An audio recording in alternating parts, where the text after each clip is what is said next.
Hi, Miss Julia. How are you doing Good. today? How are you doing? Good. So this is our first time meeting, so I like to Yes. go over some of the basics with you. Okay. So in any therapeutic session, we're gonna have a level of confidentiality, and that means that anything you tell me is in this room and only in this room, unless you tell people otherwise. That's fine.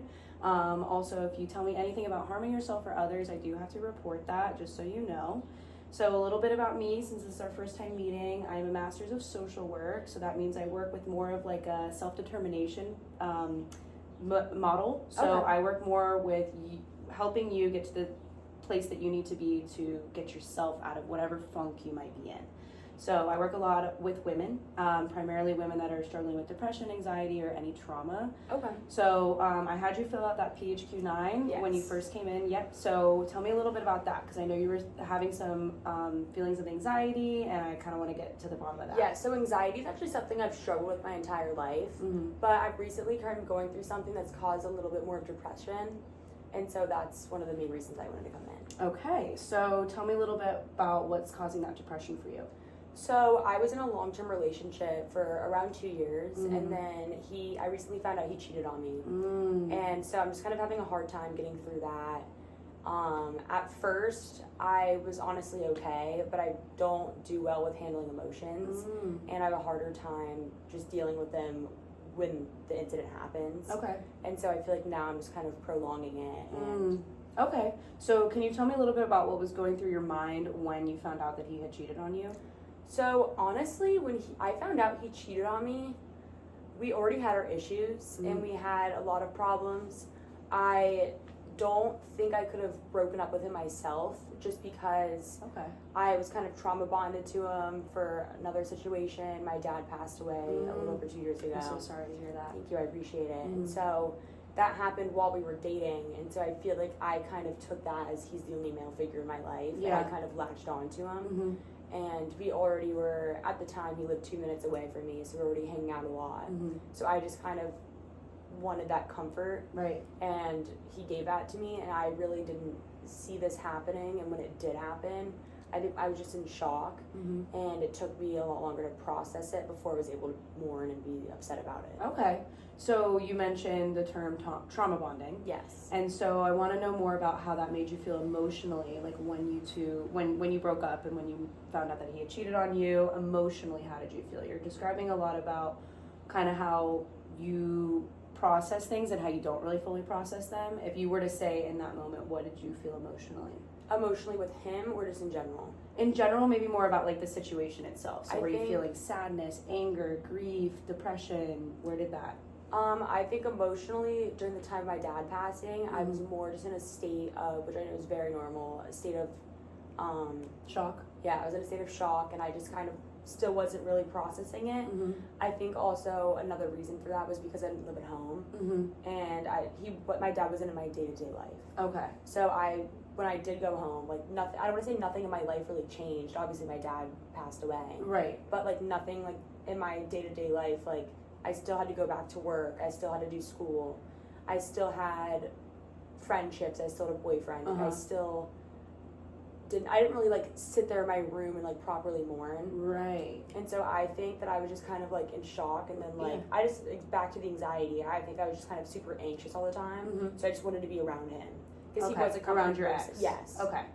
Okay. So it seems like you're experiencing similar emotions with your father's death, and also similarly like the death of this relationship. So it seems like with both things, you're kind of experiencing like a sense of shock, and like you said, like you couldn't quite articulate, oh, I was really sad when he cheated on me, which I'm sure you felt those feelings, but you're kind of going more of like the shock thing where you're not fully processing those emotions, and that can, if you push them down, that's where you're going to get the anxiety and the depression, and you might not even know where it came from.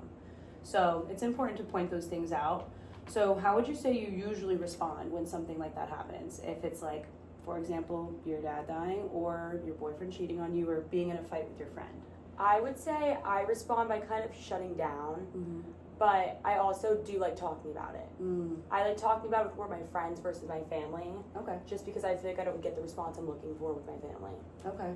So I feel like just talking about it and just kind of hearing feedback and stuff helps. Okay, that's good. So what would you say that the situation meant to you at the time? So right now, it's been how long since you and him have broken up?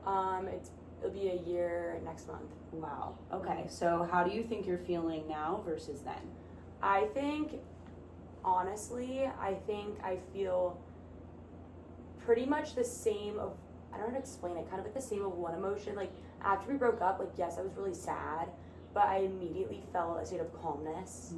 And I still feel that state of calmness. And I did miss him as a person, but I feel like I'm just, like, obsessed with how, like, calm everything is.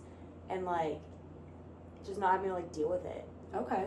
So in that calmness, how did you feel when you were in that relationship? I felt like I never had a second for myself. I felt like I was running around. I felt like I could never please anybody because I want to do stuff with my friends, and he would always kind of be like, oh, like, I want to come, or like, and then he, like, if I was home, he'd be like, oh, I want to go out. We just live different lifestyles, and I think that's something I want to take into accountability with my next relationship is I want similar schedules, because he pretty much worked a 9 to 5 and I worked a 4 to 11. Okay, he worked during the day and you worked at night? Okay. So it made it a lot more hard because he had the weekends off and I didn't. Or if I did, I would work the morning and then like be off the night. So it didn't really make any sense for me to go do the stuff that he wanted me to do with him, especially when I very much am somebody that cares about like my routine and my like, I'm not going to go out if I work a double in the morning, you know? So it sounds like you guys just honestly didn't seem very compatible, even prior to him doing what he did. So tell me a little bit more about the anxiety you're kind of feeling, because on your PHQ, you kind of said that it's been affecting your appetite, your sleep a little bit, and that depression too, you talked about a little bit. So tell me more about that. So I would say my anxiety has gotten a lot worse since we've broken up. Okay. Just because I feel like I'm constantly anxious and nervous. And it's mostly just with like moments that I want comfort. It's not even really like I just feel it like 24/7. It's mostly like I don't know why, like before I go into work I'm always super anxious. When I wake up in the morning I'm super anxious because I feel like my mindset's kind of go. And I always am like, you're fine, like you don't work until 4. You have all this time in the morning, like and I'm always like I wake up and I'm like I need to be doing this, like I feel like that's kind of like my mindset. Like even when I get off work, I'm like, okay, I have to shower, eat dinner, like go to sleep. Like, so tell me a little bit about, because that sounds really kind of difficult and like tumultuous, and like every day you're having these feelings of anxiety. Where do you think they're stemming from, and what do you think is like the thought that gives you the anxiety, or do you just feel genuinely just physically anxious? That's something I've always been trying to think of because it's very off and on. It's not always consistent. I go through phases where I'll go through like a week where I'm like super like anxious, and then I'll be fine the next week. Okay. It just kind of, I can't really stem it back to what it was or how it started, but like from when I can remember, I've always been on antidepressants, anxiety meds since I was in elementary school. And you've never gone off of them? I went off fully when I was 16, and then I've been off and on them. Okay. I was on them right after my dad passed for like a year, but honestly, I don't like being on them because Which ones, the antidepressants or the anxiety? So I was on Wellbutrin. That's like a mix. It's kind of more like, it's more towards depression. Right. But at the time I was in a relationship, and a lot of times with being on those meds, you have not only do you have zero sex drive, like it's just not enjoyable. Yeah, and it's kind of hard lowered libido. Yeah, that's a very big side effect of those. Yeah. So I could see why you would probably not want to be on that.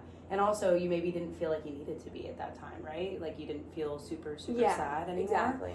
Okay. Well, that's a positive there. So right now, are you on any medications? Right now I am on Strattera. Okay. It's kind of like ADHD meds, but it's not. Okay. It's more, so it is, but it's like a natural ADHD med. It doesn't have the I think it's methamphetamine. I don't even know what's in it. But it's not like. So not the hard stuff. Yeah, it's not like the hard stuff. Like I don't experience any side effects from it. I just kind of feel more with it. Okay.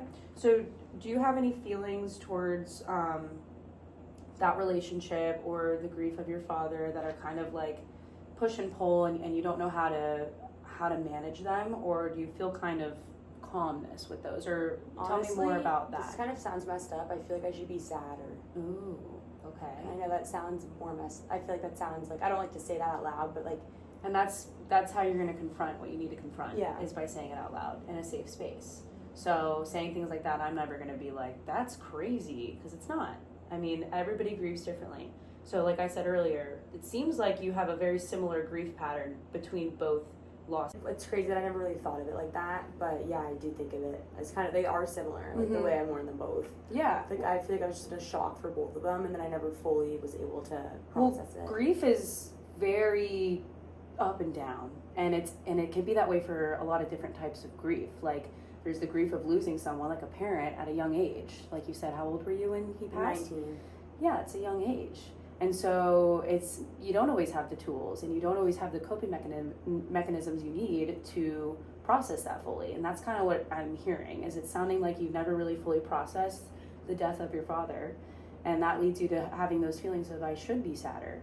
Well, let's not use should or what you think others might think that you need to feel, because your feelings are valid, whatever they may be.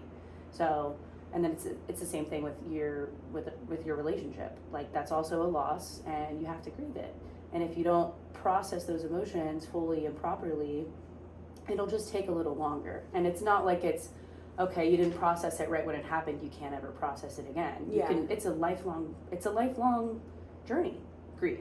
I mean, you're gonna feel days where you're gonna feel really sad again, and that's also really normal. I definitely notice it a lot with my dad. It hits me at random times. Mm-hmm. Like a lot of things where I'm like, oh, like my dad would love that, or like that kind of makes me really upset, or like a lot of times when I'm driving, it kind of hits me. That's really common for a lot of people. Yeah. That's when you're in your thoughts the most, I would say. No, that makes sense. Yeah. I would say with my ex, mostly like right after we broke up, a lot of things just kept happening that I would like hear from other people. So I feel like it kind of made like hearing stuff about him. Yeah. So the more I think about it, I don't want to say it was even like I didn't process it. I think I was just pushed away because of how like disturbed I was. Right. I think I was just like, oh, I want this out of my life. I don't want to be affiliated with this person anymore. And that's a normal, like your reactions are all normal to an extent. I don't really like to use the word normal or crazy. I don't like to use those words because what you're experiencing is honestly just natural. So it's not like it needs to be this way or that way, but I will say that processing is the most important thing you need to do to get over these things. Yeah. And not only get over them, but to process them and move on. Because if they go unprocessed for too long, you're going to have those feelings like you've talked about today, the depression and the anxiety, and that's kind of what's bringing you into therapy, right? Yeah. Is I don't know where my anxiety is coming from. So that's, I mean, you've had two major things happen to you in the past few years that a lot of people don't experience or don't experience in that extent, right? Yeah. So you had a father who passed away that you loved, and you didn't really grieve it properly because, like you said, you trauma bonded to your ex-boyfriend. And then you lost your ex-boyfriend. And then you also didn't grieve that properly because it kind of seems like you might have trauma bonded to something else. So it seems like that might be your coping mechanism, and it's not healthy. Yeah. Right? So we're going to work on creating some more healthy coping mechanisms for you that we can do. So what are some things that you like to do in your free time that make you feel happy, calm, at peace, Honestly, bring you joy? like I love going on walks. Every time I'm stressed out and I don't want to do anything, I force myself to go on a walk, and I automatically feel better. Good. I like That's an easy free one. We love Yeah. that. Yeah. And I if you would- already know that works for you, then that's awesome. exactly. I went to the farmer's market the other day when I was back home, and I went by myself and I got a coffee. I walked around, There you go. lots of plants. Okay. I love like that. Like I like doing stuff with friends, but I also like doing stuff by myself. Okay. Well, I love that. So as our session's coming to a close today, I wanted to ask you, on a scale of 1 to 10, how are you feeling positive-wise for today? So when you came into the session, were you feeling maybe lower, higher, whatever I would it say I might was be? definitely feeling lower. I feel like right now I kind of have a better understanding of why I feel the way I do and did. Mm-hmm. And I also didn't, I feel like you kind of opened up my eyes to a lot of the other things you mentioned, that like I kind of grieved it both the same way, Mm-hmm. like with my ex and my father. Mhm. And that's something I never really thought about. And so that kind of drew my attention. Well, and that's why we do therapy, right? Yeah. Because you can think these things and not understand where they're coming from for a really long time until you're hearing it from somebody else. And then Yeah. maybe it might be like, oh, light bulb. So that's why we do what we do. Yeah. So I would say for our next session, I would like for you to kind of reflect on what we talked about today and some of the parts that resonated with you the most. Okay.